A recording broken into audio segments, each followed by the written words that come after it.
think about different example. I think the cookie thing, I think the financial incentive here is not drastic. So even if you give out of information, it doesn't really matter, change your marketing stuff.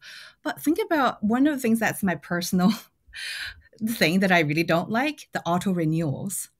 Remember, I Yes, don't know whether you yes. have this experience, right? When you subscribe to a service, you really enjoy that service, but for that limited time, and then you forgot to cancel the auto renewal. And at that stage, you're like, oh God, I really hope it was an option for me to decide whether or not I want to renew for another year rather than assume that I will renew for the next year. So that is actually a kind of tricky way of using the nudge, which belongs to part of the default option. So what is set as a default would change the trajectory of your decisions. You know what? Personally, I feel really annoyed about this. I don't know whether it looks like you concur as Oh yeah, well. I know. I completely agree, and particularly over the Right? last sort of 10 years or so, business models have moved to much more of a subscription base as opposed to just buying a license, particularly things like software outright.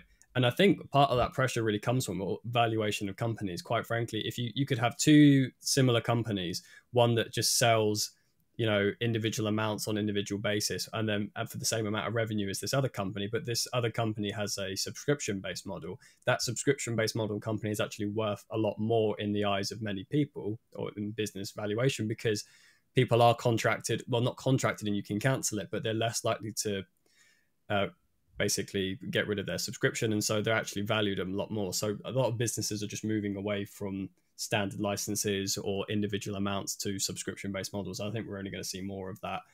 There's even talk about things like Microsoft doing a subscription based model for things like Windows and things like that. So it's, yeah, again, I'm not entirely sure how you even go about mitigating regulation, that you just turn around and say, right, you can't have subscription based model. Well, no, because there are instances where I think those things are actually really, really useful, and it does, and there are benefits to it. Hopefully things if you're on a subscription basis, things get updated and things like that, but it definitely does play into people, that the consumer base that maybe just wants to dip in and dip out of usership, they end up spending a lot more money.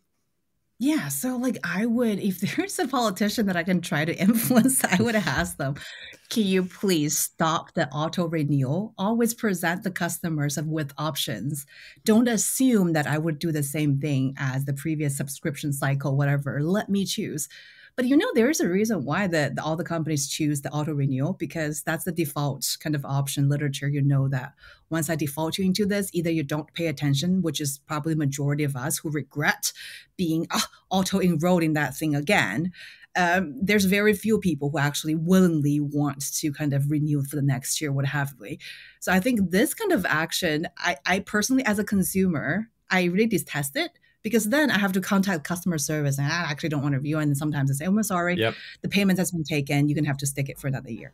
I think that is a kind of not an ideal use of the nudge kind of technique. I would hope some sort of legislations to kind of actually release the freedom of the choice to the consumers and don't make assumptions about their purchasing decisions for the next subscription, whatever cycle. Yeah, and I think definitely one thing they could absolutely do, and this is one of my particular bugbears when it comes to subscription models, which are already a bit of a bugbear, quite frankly, as we've kind of pointed out, is where you're able to subscribe to something in an app or something, but then you actually have to go on the desktop browser or anything like that away from it to actually cancel it. And in my mind, if you've been able to subscribe to something in an app, making it, Yeah.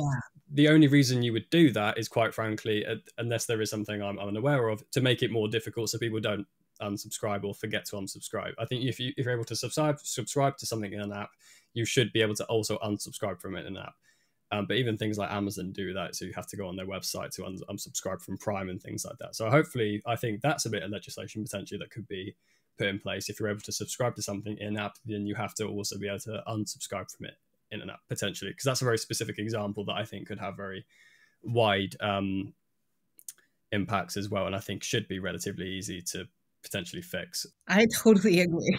I totally agree. So I think there are those cases. I do think it's somewhat of a too extensive. I would categorize as misuse of nudges, which doesn't have a clear benefits to the consumers per se, but it does clear benefit the companies. I think there should be something here to protect the consumers.